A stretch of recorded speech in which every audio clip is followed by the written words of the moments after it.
আজ আপনাদের সাথে পরিচয় করিয়ে দেব শ্রীমতী অঞ্জলি দাস, বোলপুর মাতগড়ায় ওনার বাড়ি। ওনার বয়স এখন 93 বছর, কিন্তু এই বয়সে এসেও তিনি নিয়মিত পেপার, ম্যাগাজিন এই সমস্ত কিছু পড়েন।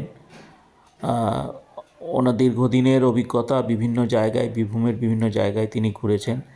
ওনার স্বামী স্বর্গীয় সুধীর দাস মহাশয় পোস্টমাস্টার ছিলেন। শ্রীনিকেতন, শান্তিনিকেতন, দুবরাজপুর, সিউড়ি প্রভৃতি জায়গায় তিনি পোস্টিং ছিলেন। এই বয়সে এসেও তিনি নিয়মিত পড়াশুনো করেন। পড়াশুনো করলে আমাদের যেমন মানসিক চেতনার উন্মেষ ঘটে, অন্য দিক থেকে আমরা শারীরিকভাবে সুস্থও থাকি, বর্তমানে বিজ্ঞান তাই বলছে। তো আপনাদের দেখাবো যে উনি কীভাবে বয়সে এসেও নিজে হাঁটতে পারেন না। আপনার নাম বলুন। অঞ্জলি দাস। অঞ্জলি দাস, আপনার বয়স কত হলো? এখন বয়স আমি 93 হবে বোধহয়। 93 ইয়ার্স। 1931 সালে জন্ম। আচ্ছা, আপনার স্বামীর নাম বলবেন? সুধীর কুমার দাস। সুধীর কুমার দাস, ইনি পোস্টমাস্টার ছিলেন এখানে। হ্যাঁ, শ্রীনিকেতনে ছিলেন প্রথম। তো আপনি শ্রীনিকেতনে থাকতেন? শ্রীনিকেতনে থাকতেন প্রথম জীবনে? শ্রীনিকেতন, শান্তিনিকেতন সবই ঘুরেছি আর কি। ও আচ্ছা, শান্তিনিকেতন, শ্রীনিকেতন, আমোদপুর সব বর্ধমান থেকে, বীরভূমের বিভিন্ন মধ্যে সব ঘুরেছি, সিউড়ি থেকে। আচ্ছা, সিউড়ি, সব জায়গায়। ওর পড়া যায়নি। আচ্ছা থেকে যায়নি। আচ্ছা, তো আপনার এই যে প্রতিদিন পড়ার অভ্যাস, এটা কিভাবে তৈরি হলো? আমার এমনি বসে থাকতে আমার ভালো লাগে, তখন আমি বই পড়ি আর কি। আচ্ছা, আগে সেলাই করতাম, এখন চোখের লেগে সেলাই টেলাই করি না। এখন আমি কাগজ পড়তে, বই পড়তে, যে কোনো বইই আমি পড়ি। কি ধরনের বই পড়তে ভালোবাসেন? যা ভালো, যা লাগবে, যা বই, ঠাকুরের ভয়, রামকৃষ্ণের, সারদা মায়ের বই সবই নিয়ে এসে আমি এখানে শিষ্য, আমি রামকৃষ্ণ। হ্যাঁ, আমি ওখানে মন্তন নিয়েছিলাম। আচ্ছা, আগে যেতাম, এখন আর যেতে পারি না। আচ্ছা, আর পেপার পড়েন প্রতিদিন? আনন্দবাজার, আনন্দবাজার পেপারটা পড়লে যদি পড়া শেষ হয়, আবার খবর খানিক পড়ি, গল্প আছে, গল্প খানিক পড়ি, পড়ে তখন আবার বই পড়ি, বা ভালো লাগে না সঙ্গে এক পড়তে, তো আবার লিখে দিই। চশমা ব্যবহার করেন না এখন? না, আমার চশমা ছাড়াই পড়তে পারেন? বাহ। তো এখন সকাল থেকেই পড়তে বসছেন, কতক্ষণ পড়বেন আজকে? এখন চান না করার পর খানিক বসে পড়ি আর কি। আচ্ছা, আবার এই শীতে চান করতে যাই না তো। আচ্ছা, আবার দুপুরবেলায় পড়বেন? তারপর দুপুরবেলায় পড়ে কি শুই হয়তো। আচ্ছা, আচ্ছা, আর রাত্রে আবার পড়বেন? তাহলে নিয়মিত পড়াশোনা? রাত্রে একটু টিভি দেখেন। আচ্ছা আচ্ছা, ঠিক আছে, খুব ভালো লাগলো। এই ধরনের আমরা দেখতে পাই না এখন, যে পড়াশোনার মধ্যে আছেন, প্রতিদিন নিয়মিত কাগজ পড়েন। হ্যাঁ, এটা খুবই আমাদের ভাল লাগছে দেখে। ঠিক আছে, বেশ। এখানে সারদা মায়ের, রামকৃষ্ণ সবই আমার কাছে বই আছে। আচ্ছা, আচ্ছা, আর কোনো উপন্যাস বা এসব গল্প, কবিতা? আগে পড়তাম, এখন আর ধৈর্য নাই অত উপন্যাস পড়ার। আচ্ছা, আচ্ছা, আচ্ছা, আমি কাগজ একটা একটু করে কাগজ পড়ি। আচ্ছা, আচ্ছা, ঠাকুরের বই থাকে, সে বই পড়ি। আচ্ছা,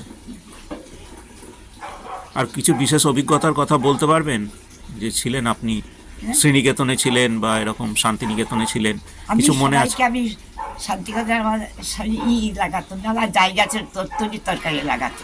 ও, শান্তিনিকেতনে কোথায় থাকতেন? কোয়ার্টারে। আচ্ছা, শ্রীনিকেতনে থেকেছি, শান্তিনিকেতনে থেকেছি, কোয়ার্টারে থেকেছি। তো ওখানে কিছু অভিজ্ঞতা মনে আছে, কিছু মানে কথা? আচ্ছা, তবে তখন তো অন্যরকম ছিল, এখন সেরকম আছে কিনা তাও বলতে পারবো না। তখন শ্রীনিকেতন যাত্রা দেখতে যেত, মেলা দেখতে যেত। মেলা দেখতে যেতাম, শ্রীনিকেতন যেতাম, শান্তিনিকেতন মেলা দেখতে গিয়েছি।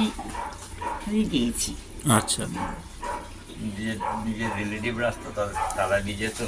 আচ্ছা, শুধু আমি শান্তিনিকেতনে যাইনি, আমার দিদির মেয়েরা সব যেত শান্তিনিকেতনে। এখানে তুমি রান্না করে আমরা খাবো, এখানে আমরা মেলা দেখে ঘুরে বেড়াই। নাগরদোলায় চেপেছে, করেছে, সব দিয়েছি। আর রবীন্দ্রনাথের বই টই পড়েছেন? সেগুলো পড়েছেন? কিছু পড়েছেন? গল্প, কবিতা এগুলো পড়েছেন? কবিতাটা তো পারি না, তবে ওর বাবা কবিতা লিখতো, জ্যোষ্ঠী বন্ধু বলে একটা বই ছিল, তাতে একটা করে গল্প। কে লিখতো? ওর বাবা লিখতো। তাই? হ্যাঁ, আপনার স্বামী লিখতো? হ্যাঁ। হ্যাঁ, লেখালেখি। আচ্ছা, লেখালেখি করতেন? হ্যাঁ, নিজের আচ্ছা। বইও আছে। ও, বই বার করেছি। সেটা বলুন, সেটা সম্পর্কে একটু বলুন। ও জানে না। সে অত আর মনে নাই মনে আমার। নেই, আচ্ছা। দোস্তিবন্ধু বলে বইটার নাম ছিল, আচ্ছা। সে বই আর নাই। এখন আচ্ছা। আর হয়। হ্যাঁ, সে বই সেখানে আর- নিয়মিতভাবে লেখালেখি করতেন? হ্যাঁ, লেখাতেই করতো।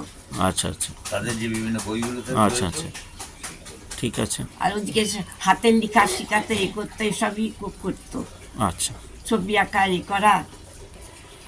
আচ্ছা। ওরাও অনেক কষ্ট করে পড়াশোনা করেছে। আপনার ছেলে মেয়ে কয়টি? আর 5টি ছেলে। 5টি ছেলে। হ্যাঁ। আচ্ছা, তো এখন ভালো আছেন তো এরকম? হ্যাঁ, সব মানে- ঠিক আছে। আচ্ছা, আর এমনি কোনো হার্ট অপারেশন হয়েছে, হার্টের অপারেশন আছে? পেসমেকার ঠিক বসানো আছে। বেশ। এখানেই করা। আচ্ছা আচ্ছা আচ্ছা, এখানেই ঠিক আছে। তার মাঝেও আপনি পড়াশুনো ছাড়েননি? হ্যাঁ, পড়াশুনো নিয়মিত করেন, তাই তো? ওই থাকি। হ্যাঁ, আর আচ্ছা। ঘরের তো কাজ টাজ করি না কিছু, আচ্ছা। ওই বই নিয়ে করি। বই নিয়ে হ্যাঁ, থাকেন, হ্যাঁ, পেপার নিয়ে ওই থাকেন। পেপার নিয়ে থাকি, আবার যখন ভালো না লাগে শুয়ে পড়ি। আচ্ছা কি বাইরে একটু হয়তো বসলাম আচ্ছা রোদের পরে। আচ্ছা আচ্ছা, বেশ, ঠিক আছে। হাঁটতে পারে না। হাঁটতে পারেন না, তাই তো? কিন্তু না। খুব বেশি দূর হাঁটতে পারি মানে না। ধরে ধরে এইটুকু বাইরে অব্দি বসতে হ্যাঁ। হবে, বাস, এর বাইরে যেতে পারবে না। লাঠি আছে কিন্তু লাঠিটা আমার জুত হয় না, মনে হয় লাঠি নিয়ে যেন পিছলে যাবে, তাই মনে আচ্ছা, হয়। আচ্ছা, এখানে আচ্ছা। লাঠি আছে, সব আছে। আচ্ছা আচ্ছা, এমনি এমনি দিয়ে ধরে ধরে যে বাইরে যে বসি বা আস্তে আস্তে ছাদে উঠি, সিঁড়ি ধরে ধরে রোদ পাবো বলে। আচ্ছা আচ্ছা, ঠিক আছে, ভালো থাকবেন, ঠিক আছে। ছাদের মধ্যে রোদ এসেছে, উনি কষ্ট করে ছাদের মধ্যে উঠে এলেন। এখানে কিছুক্ষণ বসবেন, একটু পড়াশুনো করবেন, তারপরে স্নান, ব্রেকফাস্ট এগুলো করবেন। তো এখন আমরা শুনে নেব ওনার ছেলে প্রবীর দাসের মুখ থেকে ওনার জীবনের কথা। অঞ্জলি দাস, মায়ের বাবার নাম হচ্ছে যদুগোপাল দাস। উনি ছিলেন বানিয়র বলে একটা গ্রামের জমিদার। নলহেটি থেকে নেমে যেতে হয়। ওদের নিজস্ব শিব মন্দির ছিল, নিজেদের পুকুর ছিল, প্লাস বাড়িতে মাকে লেখাপড়া শিখতে হতো। বাড়িতে প্রাইভেট টিউটর ছিল, তাকে জমি জমা দিয়ে রেখে দেওয়া হতো। তার কাজ ছিল মেয়েদেরকে কেবল পড়ানো। তো মারা কোনোদিন স্কুলে যায়নি। মা ক্লাস 4-5 অবধি পড়েছে এবং 16 বছর বয়সে মায়ের বিয়ে হয়ে যায়। তখন প্রথম বাবা ছিল নলহাটিতে, যখন পোস্টমাস্টার ছিলেন, সেই সময় বাবার সঙ্গে মায়ের বিয়ে হয় 16 বছর বয়সে। 18 বছর বয়সে মা হন। মায়ের 5টা ছেলে মেয়ে। আর ওনারা মায়েরা নিজেরা ছিল 7 ভাই বোন। তারা বিভিন্ন জায়গায় বিভিন্ন জন প্রতিষ্ঠিত। কয়েকজনই মারা গেছেন। মা আর বড় মামা আর ছোট মেজো মামাই বাকি আছে। বড় মামা, ছোট ছোট মামা আর মা বেঁচে আছে। 7 ভাই বোনের বাকি 4জনই মারা গেছেন। মায়ের বয়স এখন প্রায় 93। 1931 সালে মায়ের জন্ম। এখন মায়ের বয়স প্রায় 93 বছর বয়স। ছোটোবেলা থেকে মার যেহেতু পড়ার নেশা ছিল, বাবার ছিল, বাবা লেখালেখি করতেন, বিভিন্ন পত্রিকাদেরকে লিখতেন, বা বাড়িতে প্রচুর ম্যাগাজিন আসতো। আমরা ছোট্টবেলা থেকে বাবার লেখাপড়ার প্রতি যে আগ্রহ ছিল, মানে লেখার প্রতি যে আগ্রহ ছিল, আমরা প্রথম থেকেই জানতাম। আমাদের বাড়িতে প্রচুর ম্যাগাজিন আসতো, কিছু ছোটদের ম্যাগাজিন, কিছু বড়দের ম্যাগাজিন। বাবা সেই সব ম্যাগাজিনে লেখালেখি করতো। তার ফলশ্রুতি হিসাবে আমার ছেলেও এখন লেখালেখি করে, বা ওরও নিজস্ব 2-1টা বইও বার হয়েছে। আর মায়ের যেহেতু শ্রীনিকেতনে থাকতো, তার ফলে মায়ের সঙ্গে বাবার বন্ধু হিসাবে বিভিন্নজন বড় বড় লোক, আর তখনকার দিনে যারা বড় বড় সার্ভিস করতেন তারাও আসতেন। রেডিও ভাষ্যকার হিসেবে পীযূষ বন্দ্যোপাধ্যায় বাবার বিশিষ্ট বন্ধু ছিলেন।